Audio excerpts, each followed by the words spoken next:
ഇന്നത്തെ നമ്മുടെ വീഡിയോയിൽ ഇഡ്ഡലി നല്ല ഷേപ്പിൽ സോഫ്റ്റായിട്ട് തട്ടിൽ ഒട്ടിപ്പിടിക്കാതെ എങ്ങനെ തയ്യാറാക്കിയെടുക്കാം, അതുപോലെ തന്നെ തലേന്നത്തെ ചോറ് കുക്കറിൽ അടുക്കി പിടിക്കാതെ എങ്ങനെ ചൂടാക്കിയെടുക്കാം, അങ്ങനെ കുറച്ച് ടിപ്പുകളൊക്കെയാണ് കേട്ടോ.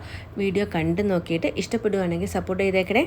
ആദ്യത്തെ ടിപ്പ്, ഇഡ്ഡലി തട്ടിൽ ഇഡ്ഡലി ഒട്ടിപ്പിടിക്കാതെ നല്ല സോഫ്റ്റായിട്ട് എങ്ങനെ തയ്യാറാക്കാമെന്നുള്ളതാണ്. അതിനുവേണ്ടി മാവ് ഒഴിക്കുന്നതിന് മുമ്പ് നമ്മൾ ഉപയോഗിക്കുന്ന ഏതെങ്കിലും എണ്ണ, ഞാനിപ്പോൾ എടുത്തേക്കുന്നത് വെളിച്ചെണ്ണയാണ് കേട്ടോ, നല്ല പോലെ ഒന്ന് സ്പ്രെഡ് ചെയ്ത് കൊടുക്കണം. ഇനി നമ്മൾ ഇഡ്ഡലി തട്ട് ചൂടായതിന് ശേഷം മാത്രമേ അതിലേക്ക് മാവ് ഒഴിച്ചു കൊടുക്കാവൂ കേട്ടോ. അപ്പോഴാണ് നല്ല പെർഫെക്റ്റ് ആയിട്ട് ഷേപ്പിൽ നമുക്ക് ഇഡ്ഡലി കിട്ടുകയുള്ളൂ. ഇത് ഞാൻ വീട്ടിൽ തയ്യാറാക്കിയെടുത്ത ഇഡ്ഡലിയുടെ മാവാണ് കേട്ടോ. ഇതുപോലെ നല്ല സോഫ്റ്റായിട്ട് മാവ് എങ്ങനെയാണ് തയ്യാറാക്കിയെടുക്കുന്നതെന്ന് അറിയാത്തവരുണ്ടെങ്കിൽ കമൻറ്റ് ചെയ്യുവാണെങ്കിൽ തീർച്ചയായിട്ടും മാവ് തയ്യാറാക്കുന്നൊരു വീഡിയോ അപ്ലോഡ് ചെയ്യുന്നതായിരിക്കും. ഓരോ തട്ടും വെച്ച് കൊടുത്ത് ചെറുതായിട്ടൊന്ന് ചൂടായതിന് ശേഷമാണ് കേട്ടോ ഞാൻ മാവ് ഒഴിച്ചു കൊടുക്കുന്നത്. ഇനി നമുക്കിത് അടച്ച് വെച്ച് നല്ലപോലെ ഒന്ന് വേവിച്ചെടുക്കാം. ഇതേ നമ്മുടെ ഇഡ്ഡലി ഇവിടെ നല്ല പോലെ വെന്ത് വന്നിട്ടുണ്ട്. പൂ പോലെ സോഫ്റ്റ് ആയിട്ടുള്ള ഇഡ്ഡലിയാണ് കേട്ടോ, കാണുമ്പോൾ തന്നെ നിങ്ങൾക്ക് മനസ്സിലാവും. ഇനി നമുക്ക് ഫ്ലെയിം ഓഫാക്കിയതിന് ശേഷം തട്ട് നല്ല പോലെ തണുത്തതിന് ശേഷം മാത്രമേ ഇഡ്ഡലി അടർത്തിയെടുക്കാവൂ. ഇഡ്ഡലിയുടെ തട്ട് തണുത്തില്ല, പെട്ടെന്ന് നിങ്ങൾക്ക് ഇഡ്ഡലി എടുക്കണമെന്നുണ്ടെങ്കിൽ ഇതുപോലെ പൈപ്പിൻ്റെ അടിയിൽ നമ്മുടെ ഇഡ്ഡലി തട്ട് കാണിച്ച് കുറച്ച് വെള്ളം ഒഴിച്ച് കൊടുക്കുകയാണെങ്കിൽ പെട്ടെന്ന് തണുത്ത് കിട്ടും കേട്ടോ. അപ്പോൾ നമുക്ക് വേഗത്തിൽ ഇഡ്ഡലി അടർത്തിയെടുക്കാം. തട്ടിൽ നിന്ന് ചൂടോടെ ഇഡ്ഡലി ഇളക്കി എടുക്കുകയാണെങ്കിൽ ഒടിഞ്ഞു പോകും കേട്ടോ, നല്ല ഷേപ്പിൽ നമുക്ക് കിട്ടത്തില്ല. അതുകൊണ്ടാണ് നമ്മൾ തണുത്തതിന് ശേഷം മാത്രം ഇഡ്ഡലി അടർത്തിയെടുക്കുന്നത്. അടുത്ത ടിപ്പ്, നമ്മൾ തട്ടിൽ നിന്ന് ഇഡ്ഡലി എടുക്കുന്ന സമയത്ത് അടുത്ത് പാത്രത്തിൽ കുറച്ച് വെള്ളം വെച്ച് സ്പൂൺ ഇതുപോലെ മുക്കിയതിന് ശേഷം ഇഡ്ഡലി ഇളക്കിയെടുക്കുകയാണെങ്കിൽ നല്ല ഷേപ്പിൽ കിട്ടും കേട്ടോ. ഓരോ പ്രാവശ്യവും ഇഡ്ഡലി എടുക്കുന്ന സമയത്ത് സ്പൂൺ ഈ ഒരു വെള്ളത്തിൽ മുക്കിയെടുത്താൽ മതി. പലർക്കും അറിയുന്ന ടിപ്പുകളായിരിക്കും, പക്ഷേ തുടക്കക്കാർക്ക് വേണ്ടിയാണ് കേട്ടോ ഇത്രയും ഡീറ്റെയിൽ ആയിട്ട് പറയുന്നത്.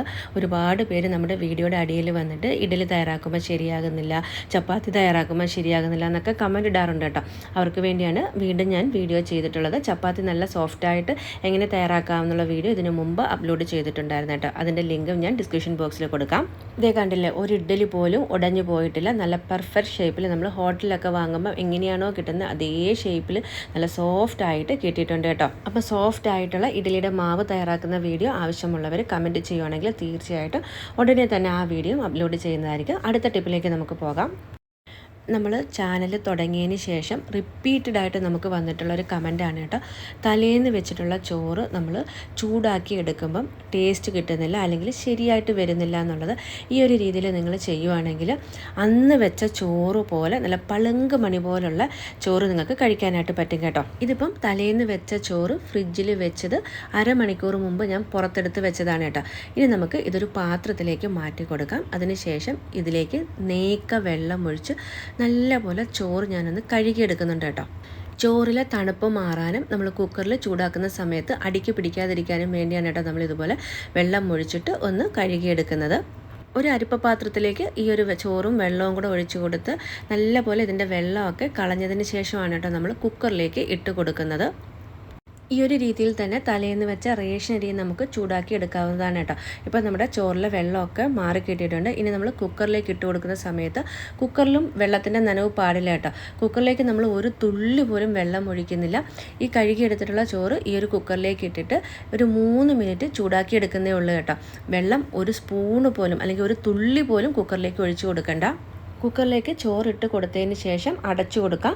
വെയിറ്റ് ഇടുന്നില്ല കേട്ടോ. വെയിറ്റ് ഇടാതാണ് നമ്മൾ അടച്ച് സ്റ്റൗവിന് മുകളിൽ വെച്ച് ഒരു 3 മുതൽ 4 മിനിറ്റ് വരെ ഒന്ന് ചൂടാക്കി എടുക്കുന്നത്. 4 മിനിറ്റിനുള്ളിൽ പ്രഷർ വരാൻ തുടങ്ങും. നമ്മൾ ആ ഒരു വെയിറ്റ് ഇട്ട് കൊടുക്കുന്ന ഭാഗത്തൂടെ നല്ല പോലെ സ്റ്റീം വരുന്ന സമയത്ത് നമുക്ക് ഫ്ലെയിം ഓഫാക്കി കൊടുക്കാവുന്നതാണ്.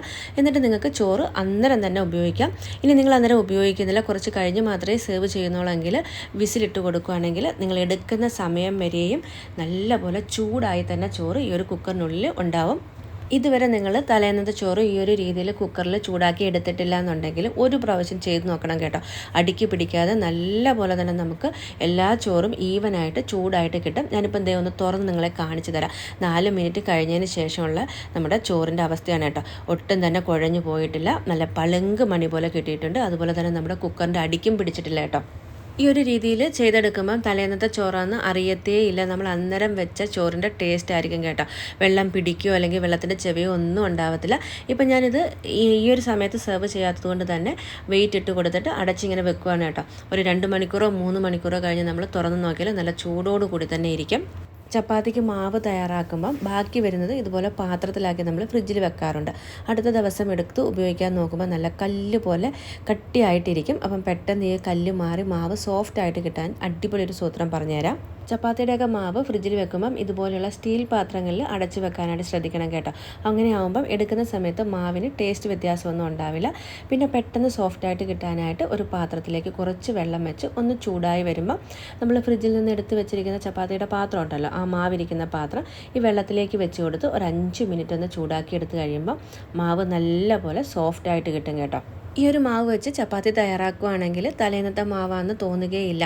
അന്നേരം നമ്മൾ എങ്ങനെയാണോ ചപ്പാത്തിയുടെ മാവ് തയ്യാറാക്കിയിട്ട് ചപ്പാത്തി തയ്യാറാക്കുന്നത് അത്രയും സോഫ്റ്റായി കിട്ടും കേട്ടോ. അതേ കണ്ടില്ലേ എത്ര സോഫ്റ്റായിട്ടാണ് നമ്മുടെ മാവ് കിട്ടിയെന്നുള്ളത്. അപ്പോൾ ഇന്നത്തെ നമ്മുടെ വീഡിയോയിൽ 2-3 ടിപ്പുകളാണ് കേട്ടോ കാണിച്ചത്. പക്ഷേ എല്ലാവർക്കും യൂസ്ഫുൾ ആയിട്ടുള്ള ടിപ്പുകളാണ്. തീർച്ചയായിട്ടും വീഡിയോ നിങ്ങളുടെ ഫ്രണ്ട്സിനും ഫാമിലിക്കും ഒക്കെ ഒന്ന് ഷെയർ ചെയ്ത് കൊടുക്കണം. ഒപ്പം തന്നെ നമ്മുടെ വീഡിയോ ഇഷ്ടപ്പെട്ടെങ്കിൽ സപ്പോർട്ട് ചെയ്യാനായിട്ട് മറക്കരുത്. ഇത്തരത്തിലുള്ള നല്ല നല്ല വീഡിയോസുകൾക്കായിട്ട് നമ്മുടെ ചാനൽ സപ്പോർട്ട് ചെയ്ത് സബ്സ്ക്രൈബ് ചെയ്ത് അതുപോലെ തന്നെ ബെല്ലൈക്കനൊക്കെ എനേബിൾ ചെയ്ത് വെച്ചോളൂ. വീണ്ടും കാണാം. Bye bye.